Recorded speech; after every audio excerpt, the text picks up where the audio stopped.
Good afternoon and welcome to the Pembina Institute's webinar on fuel savings and emission reductions in heavy-duty trucking, a blueprint for action in Canada. My name is Carolyn Kim. I am the Director of the Transportation and Urban Solutions team in Toronto, and I'm joined here by my colleagues and analysts Cedric Smith and Maddie Ewing. Over the next hour, we will present our latest research on heavy-duty trucking in Canada, including an overview of existing conditions, the current policy landscape, an outline of technologies available to date and barriers to adoption. And in response to where we are today, we will discuss a blueprint for action, implementing the necessary national policies such as the Pan-Canadian framework to get us over the finish line of achieving a low carbon economy. Our presentation shouldn't be longer than 30 minutes or so we have ample time for questions from the audience. And you may pose your questions by typing them into the chat box and the question box within the webinar. As a start, for those who are not familiar with the Pembina Institute, we are a clean energy not-for-profit think tank that leads science-based research to inform strong policies to support a clean and prosperous economy in Canada. And as a part of our research work, we work in lockstep with members from the business community, industry associations, and other organizations across Canada and North America to develop credible and evidence-based public policies. And while this webinar speaks very specifically to our work around heavy-duty long-haul trucking, our freight program in Pembina includes to find efficiencies within the last mile urban freight sector as well. So you may find our publications on our website, and the link is provided in the deck here. To kick off our presentation, I want to provide some context as to why this is a critical area of focus for Canadians. Every day, the majority of our goods transported by road in North America are moved by heavy-duty truck. And goods movement by truck is indeed a backbone to our economy. But as trucks move about 90% of consumer products and goods between Canada and the United States, it's also a major source of pollution. And as you can see on the next slide here on slide 8, Canada's greenhouse gas emissions from freight is quite significant. And our report indicates that 10.5% of Canada's greenhouse gas emissions come from freight. Within this 10.5%, a majority of these emissions come from heavy-duty trucking. In fact, it is projected that emissions from freight will bypass emissions from passengers vehicles by 2030 in Canada. And there's a large body of research that points to the impacts of trucking to Canadians, ranging from the air that we breathe to our general health impacts, including the noise that we experience as residents. To provide a simple example of how this has been studied in the City of Toronto, this slide, for example, shows the impact of trucking to the City of Toronto in areas near major roads. As a result of these trends and understanding of the implications of freight transportation, we need to support a shift to cleaner on-road freight. And more importantly, climate action plans need to be a main pillar to drive down emissions. So we've seen a lot of progress under the Pan-Canadian framework, our national climate policy. But further efforts are needed to accelerate the decarbonization of our transportation system. And an implementation plan is needed. And this is what we've highlighted in our latest publication, which we will take you through in the rest of the presentation. Now I want to pass it over to my colleague, Maddie, who's going to speak more about the long-haul trucking as a hotspot for emissions.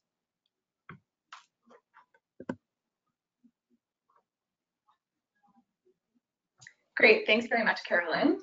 We're just on slide 11 now, and are going to switch gears to discuss long-haul trucking as a hotspot for emissions in Canada and some of the emerging alternative technologies that may help reduce emissions from the sector. So Class 8B combination tractor trailers, which are primarily responsible for long-haul movement of goods, are responsible for nearly 60% of Canada's heavy-duty vehicles kilometers traveled, and almost all, about 97% of these vehicles operate diesel. Thus, these vehicles have a notable contribution to Canada's heavy-duty sector's total greenhouse gas emissions. Finding a low-carbon alternative to diesel for these trucks is not easy considering their unique energy demands. These vehicles transport loads, often weighing up to 30 tons or more. And the average truck length for the US Class 8B combination tractor trailers is just over 1,600 kilometers. These vehicles usually don't operate using return to base practices, making them particularly reliant on public refueling infrastructure. And finally, the industry has notably low profit margins for hire carriers in particular, making them particularly risk averse. So several low carbon alternatives to diesel have been identified, including battery electric, hydrogen fuel cell, natural gas, biodiesel, and renewable diesel. However, each of these technologies has its own pros and cons, and thus it's difficult to determine which is most suitable. Many of these technologies require coordinated infrastructure build-out or other forms of government support, but it's currently very difficult to tell which technology or technologies merit investment. So over the past 4 months, we've interviewed about 19 individuals to date, including long-haul carriers or fleets, trucking associations, fuels and technology associations, government, research institute, and others. And the goal of these interviews was to identify the top priorities of the trucking industry when it comes to investment in an alternative fuel long-haul vehicle, as well as to identify what are perceived to be the key barriers and opportunities to adoption of alternative technology.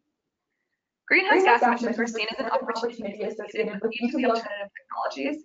So evidently, the long-haul trucking industry agrees that each of these technologies may be effective in mitigating climate impacts from the heavy-duty vehicle sector. Some of the most commonly identified barriers across all technologies, however, were the availability of refueling infrastructure, vehicle costs, and fuel availability. And though it may appear as though we have notable EV and alternative refueling infrastructure build out here in Canada, as per the map on the right, it is important to keep in mind the higher energy and hence higher power demand of the heavy-duty trucking sector. Though some charging or refueling stations may be suitable for a passenger vehicle, this does not necessarily mean that they will be for a heavy-duty long-haul vehicle. So I'm just going to walk you through some of the different technology options to reduce greenhouse gas emissions from the long-haul sector. One of the most popular being tractor-trailer retrofits. So these include devices such as aerodynamic add-ons, like side skirts or tails, tire pressure monitoring systems, and many others. And these are particularly attractive as they can work on any existing vehicle and will ideally reduce the vehicle's fuel consumption, thereby also reducing the carrier's fuel costs.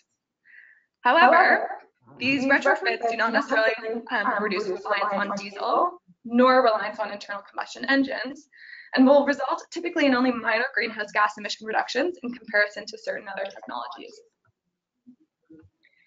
So battery electric vehicles are particularly favored by the public and perceived by some to be the solution to our climate change concerns. And though there are battery electric heavy-duty tractors available for pre-sale, the technology has yet to be piloted on the road. These are a zero-emission technology, meaning that they don't produce any tailpipe emissions, and depending on the carbon intensity of the upstream electricity mix, they may also reduce life cycle greenhouse gas emissions in comparison to a petroleum diesel baseline. Battery electric trucks may also offer lower costs in certain respects. In particular, maintenance costs are expected to be lower due to the comparative simplicity of the electric powertrain, and also fuel costs, particularly if the truck is being charged somewhere where the cost of electricity is low. The current energy density of batteries, however, imparts certain limitations on range and cargo capacity. As long-haul heavy-duty vehicles transport heavy loads and travel long distances, they require a significant amount of energy stored on board. The weight of the battery that is required for these operations reduces the amount of cargo that can be transported. Some early vehicle models are expected to reduce cargo capacity by as much as 20%. However, adequate power needs to be stored on board in order to satisfy the range requirements of these vehicles. As such, there's a balance that needs to be struck between additional energy storage on board to satisfy range requirements and limiting battery size to maximize cargo capacity. Moreover, there are concerns surrounding the purchase price of future battery electric vehicles, as well as the availability of high power charging infrastructure. Hydrogen fuel cell vehicles, like battery electric vehicles, are an emerging technology for long haul. Vehicle manufacturing company Nikola is taking reservations for its Model 1. However, these vehicles are not yet available for purchase. These vehicles operate by using hydrogen stored on board, which passes through fuel cells in order to generate electricity, which is then supplied to the electric motor. A battery is also stored on board, which supplies additional electricity. The fuel cell on these vehicles thus ultimately acts as a range extender, and hence they have a longer expected range than battery electric vehicles.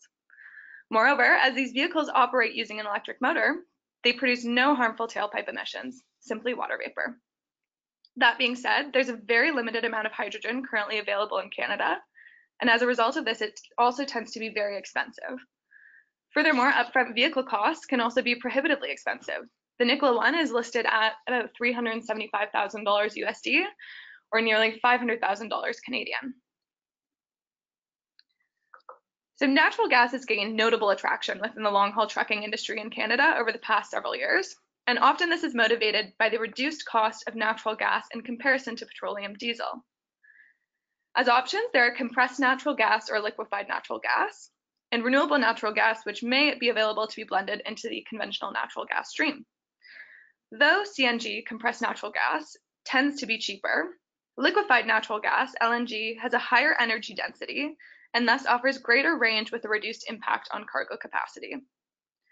There are, however, some concerns associated with the use of natural gas as a means to reduce greenhouse gas emissions from the transportation sector. Additionally, a number of stakeholders we interviewed expressed concerns surrounding the availability of a high-power engine for use in Canada. There's currently only a 12-liter engine available, while Canadian long-haul operations, particularly out west with the demanding terrain, would be better suited for a 15-liter engine. Biodiesel is a liquid fuel that can act as a petroleum diesel substitute. We're just on slide 20 here now. And it acts as a petroleum diesel substitute, though differs in its chemical composition. Unlike diesel, which is comprised of hydrocarbons, including alkanes, biodiesel is made up of fatty acid methyl esters. It's already being blended into Canada's diesel pool to meet the federal minimum renewable fuel requirement of 2%. And the fuel is attractive in that it requires only minor modifications to infrastructure. It can also be made from a variety of different feedstocks, including waste feedstocks, which make its production fairly flexible. But one of the biggest issues with biodiesel is its high cloud point, which leads to problems when used at higher blend levels in cold climates. This was by far the greatest concern associated with biodiesel, as identified by each of the stakeholders we interviewed. Unlike biodiesel, renewable diesel is a compound that is almost chemically identical to petroleum diesel. It's also sometimes referred to hydrogenation-derived renewable diesel, HDRD, or green diesel. Because of its similar composition, renewable diesel acts as a truly drop-in fuel, meaning that it can be used like petroleum diesel in existing infrastructure and engines. Renewable diesel is, like biodiesel, already being used in Canada to meet the renewable fuel requirements of the diesel pool. And it can also be made from a range of renewable feedstocks, including waste residues. But despite growing interest in the fuel, it's not yet being produced in Canada, and it tends to be notably more expensive than both biodiesel and petroleum diesel. It's about approximately 14 cents more per liter than biodiesel. So with all these technologies in mind, why are evaluations, specifically technological evaluations, important? First of all, long-haul carriers are extremely risk-averse, and they need evidence-based solutions. Long-haul carriers also need unbiased information. They receive quite a bit of biased notes from technology advocates or manufacturers, and are interested in third-party information in particular. There are also important implications for policymaking. In what areas does the government invest? In particular, coordination is required for infrastructure build-out. The availability of refueling infrastructure is of the utmost importance for fleet owners. Ultimately, more research is needed to identify which of these solutions may be best suited for which applications. Now I'm just going to pass it off to my colleague Cedric, who's going to discuss some of our policy measures to support the Pan-Canadian framework here in Canada. Thanks a lot, Maddie. So we've just heard from Maddie about different advantages and disadvantages of various alternative fuel technology options. And we're going to be moving into the part of the presentation where we focus a bit more on policy. So we're going to be talking about the Pan-Canadian Framework on Clean Growth and Climate Change. This was agreed to in December 2016 by Canada's first ministers, and it's for Canada's first ever truly national climate plan. And we're going to be looking at commitments and aspects of the Pan-Canadian Framework that relate to heavy-duty vehicles and specifically to heavy-duty trucking. So there are a number of commitments within the Pan-Canadian Framework that relate to reducing heavy-duty vehicle emissions. And we're going to be focusing on a set number of these commitments. The first is going to be setting emission standards and improving efficiency. And we're going to split that out a bit. And within the context of improving efficiency, we're going to be focusing on fuel-saving devices. Another commitment we're going to be looking at is putting more zero-emission vehicles on the road. And then another commitment we're going to be looking at is shifting from higher to lower emitting modes and investing in infrastructure. So where are we now and how could we make further progress? We're going to be going through each of these commitments and we're going to tell you sort of what's been happening so far, what the progress has been so far, and what are some next steps that could be taken for further progress in the future. So the next slides are going to give you a lot of detail on each individual commitment, but this slide here is just going to give you a very high-level overview of what we've found. So when it comes to maintaining emission standards, we've seen that significant progress has been made, but we must make sure to avoid regulatory backslide.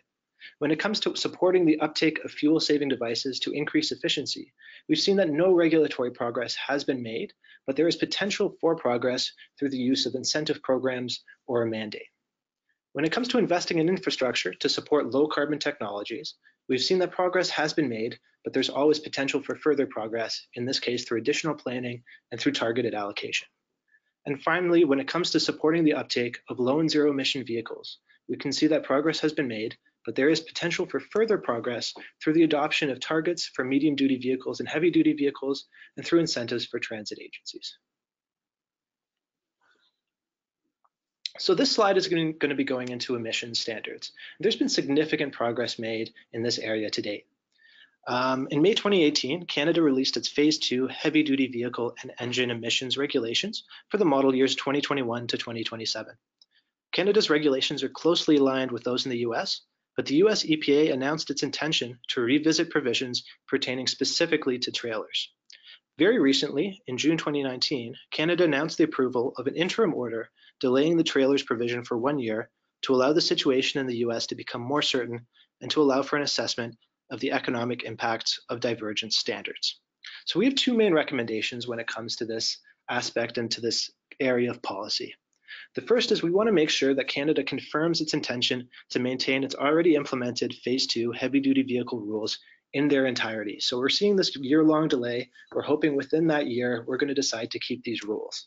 And our second main recommendation sort of fits with what Canada's announced, which is that we determine and mitigate any cost premiums that may come from a divergence of rules between Canada and the United States. So what are those cost premiums? What is that economic disadvantage that Canada is going to be at if the EPA rescinds these rules, but we go forward?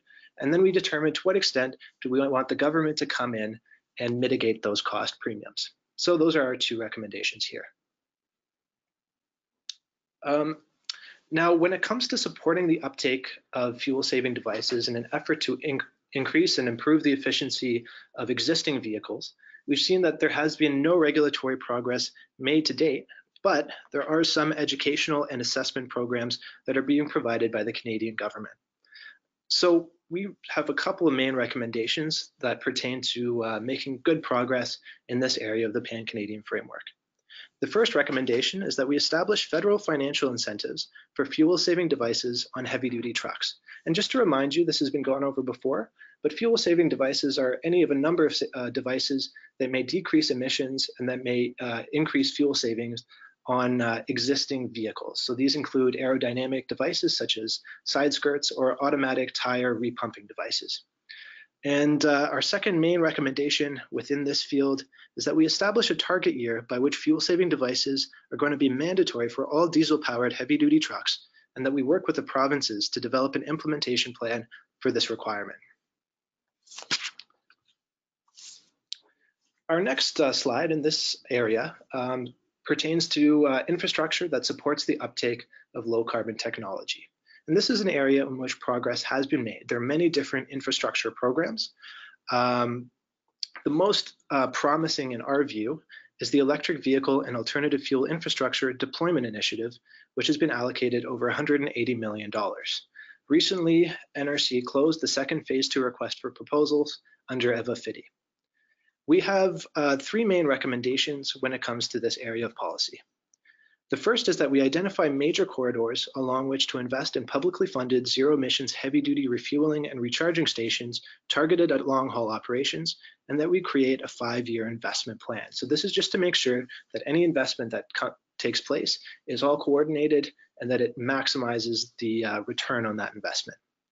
Our second major recommendation is that we allocate government funding and loan programs for low and zero emissions heavy-duty vehicles according to life cycle emissions reductions anticipated from the applicant technology. So we become a little less technology neutral in these infrastructure programs. And then our final recommendation is that we work with the utilities and the hydrogen industry across Canada to create a national zero emissions heavy-duty vehicle infrastructure development strategy.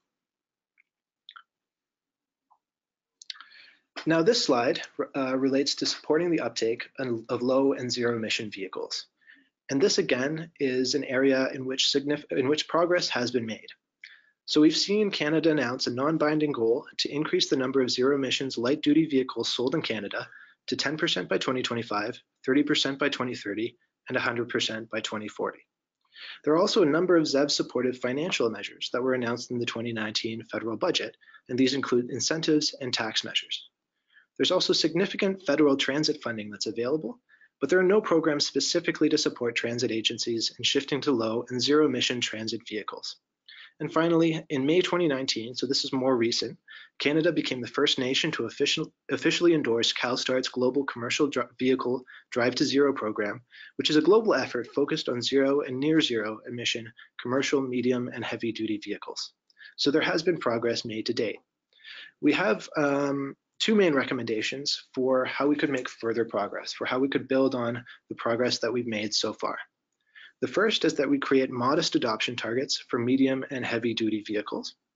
And the second is that we establish new federal financial incentives to support Canadian transit agencies in purchasing zero emissions buses. This is an area in which the public sector can show leadership, and we also believe that this program would have knock-on benefits for the development and commercialization of clean trucking technologies. Related to that last slide, there have been a number of pilot projects that have been undertaken for zero-emission heavy-duty vehicles. Some of them are completed, such as the one from the Society of Transport Montreal, and some are still in progress. Many of these pilot projects relate to electric buses. These are very important in the further decarbonization of the transportation sector in Canada, as they allow us to gather data and support further policy measures. So in conclusion, decarbonizing transportation is a key to meeting our climate commitments. We believe that industry and all levels of government must act to reduce freight emissions. Our research and our recommendations show that further gains are possible through policy and technology advancements. And thank you so much for your time, and we'll open it up to questions now.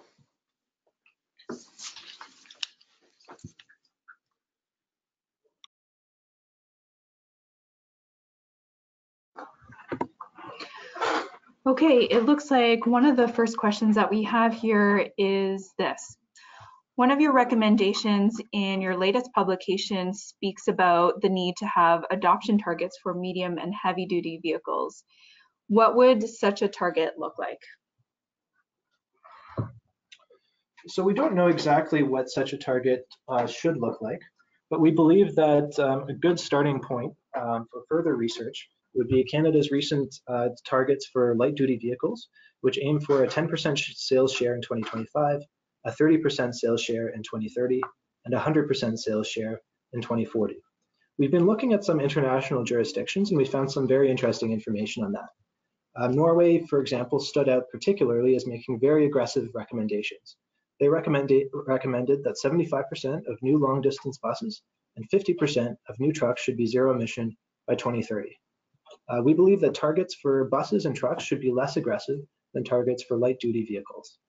Buses could be a bit closer, but trucks definitely must be much less aggressive. And we're still trying to map out how much less aggressive they should be.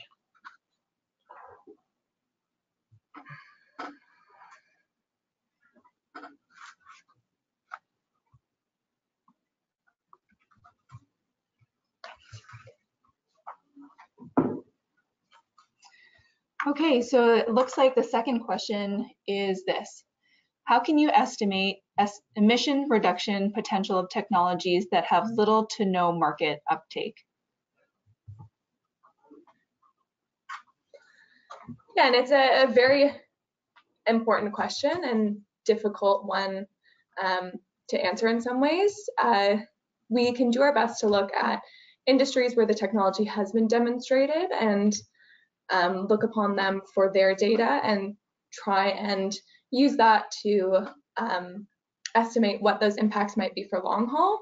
But it is very important to emphasize the fact that many of these technologies have yet to have any market uptake, and thus there is a lot of uncertainty surrounding estimations of greenhouse gas emission reductions.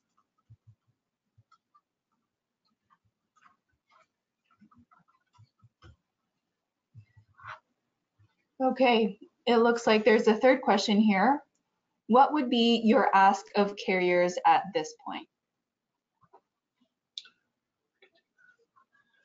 So one thing we've seen is that within carrier groups, there's been a lot of uncertainty as to what the best pathways forward are in terms of saving fuel and reducing emissions in their operations. And we just recommend that you sort of look at the information that is out there and make sure that you know what your different alternatives are, and really make sure that you're informed about everything that is out there and available.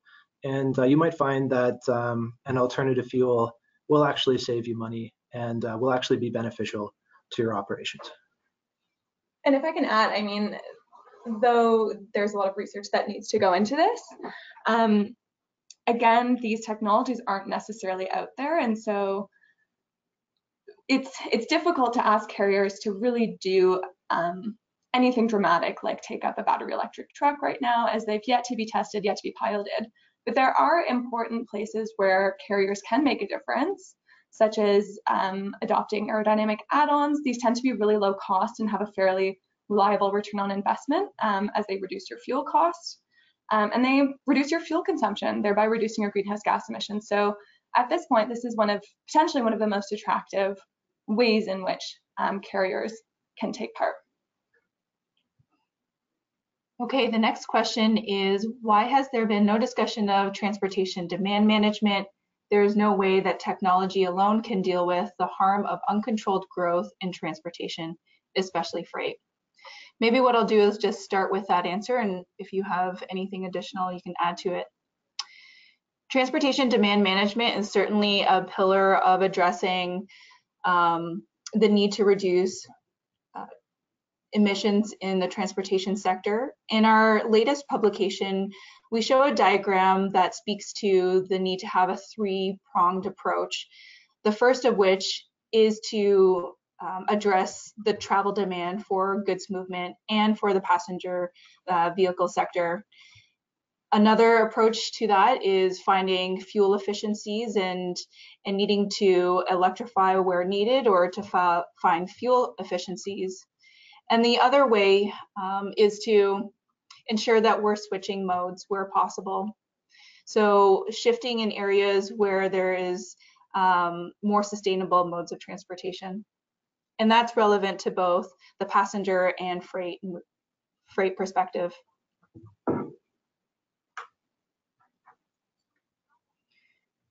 Okay, the next question here is, you talk about no federal programs to support businesses. What type of federal programs do you think will help?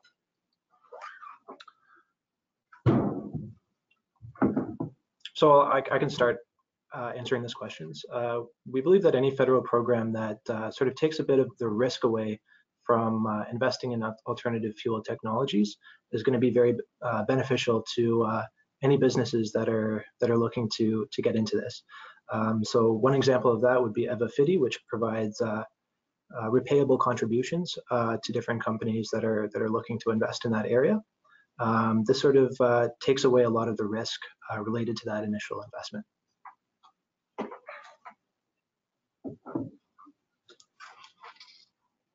Okay, moving along to the next question.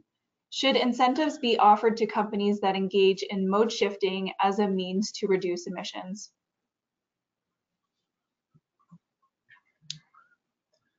I think so. Recently we released a report that looked at sort of the more last mile delivery aspect of freight and sort of the potential for reducing emissions potentially through other modes. So for example, there's a lot of opportunity, at least within the last mile delivery context, of shifting to goods delivery through bicycle. We believe that if companies can show that they have reduced emissions through shifting modes, then there's no reason why that shouldn't be supported as much or more than reducing emissions through other actions. Okay, the next question is, how important is it for the government to provide a detailed roadmap for bringing transportation emissions down as far as they need to meet our Paris Agreement targets? I'll just kick off the answer there, and you can answer if I've missed anything here. We think that it is very important for all levels of government to provide some sort of a implementation plan, and we think that the Pan-Canadian framework is a really good start to identifying over 50 measures in which to address the need to drive down emissions through all different sectors and areas of interest.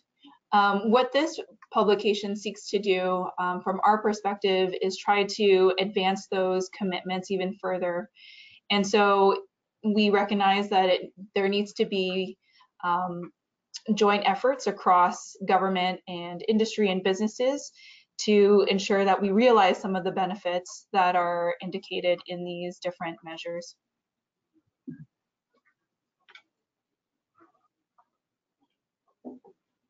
Okay, the next question is, would emissions reduction potential for hydrogen vehicles assume the hydrogen was produced with natural gas? Yeah, that's a really great question. I'll make the distinction too between both blue and green hydrogen. Green hydrogen being primarily produced from renewable resources. But unfortunately here in Canada, most of our hydrogen to this date has been produced from natural gas. And it's absolutely correct that the greenhouse gas emission reduction potential of hydrogen vehicles using hydrogen derived from natural gas is a little uncertain. Some estimates show that it could actually result in increased life cycle greenhouse gas emissions in comparison to a petroleum diesel baseline. So it is very difficult to say, but the hope is that hydrogen production through renewable sources and electrolysis could eventually become cost competitive and thus come on the market and be able to support those hydrogen vehicles as opposed to the natural gas hydrogen that we're seeing right now. Okay, so this question coming up here follows on to a previous question regarding transportation demand management. The graph that's presented in the presentation showed freight emissions doubling or more in the past few years. Is the transportation industry growing faster than the economy, including capital investments in trucks, etc., that create a strong incentive to haul more freight so as to recover costs? So just to kind of build on to my previous answer, yes, the transportation industry is growing fast. And what we see as a priority is to decouple the Canadian GDP or economy with the freight emission profile. So, you know, we recognize the importance of on-road freight and trucking to the contribution to the economy from a trade perspective and for moving goods, especially as demand for goods increases as population growth, as we see population growth within different major Canadian cities. So we think that there is definitely a need to have strong incentives so that, you know, we are finding the different measures to move goods in a more efficient way. And just to speak to your point about the need to have TDM measures, that's definitely one of the pillars among many other actions to better manage and move goods across Canada.